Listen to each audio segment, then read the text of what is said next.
جس طرح ظاہر میں ایمان ہے اسی طرح باطن میں یقین ہے۔ ایمان میں دو چیزیں ہیں، عقائد، اعمال۔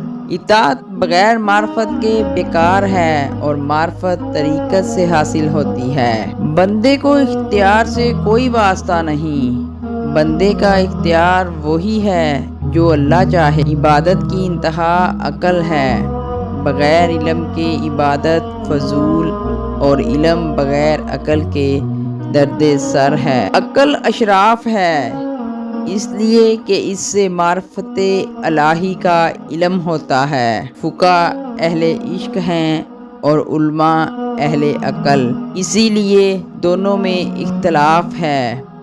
راہ سلوک میں درویش کا عشق عالم کی عقل پر غالب ہے۔ ارادات میں صبر سے کام بنتا ہے۔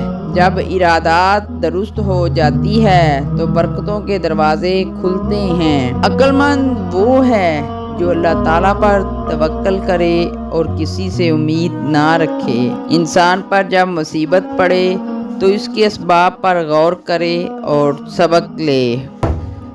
جو ہر وقت اطاعت میں رہتا ہے اسے کوئی مصیبت نہیں ہوتی۔ دل کو شیطان کا کھلونا نہ بننے دو، اپنے ظاہر سے زیادہ باطن سے واقفیت رکھو۔ جو بے نیت دے اللہ تعالیٰ واسطے نہ دے وہ اسراف ہے۔ وضو و نصیحت بیکار ہے جب تک کہ خود نمونہ نہ بنا جائے۔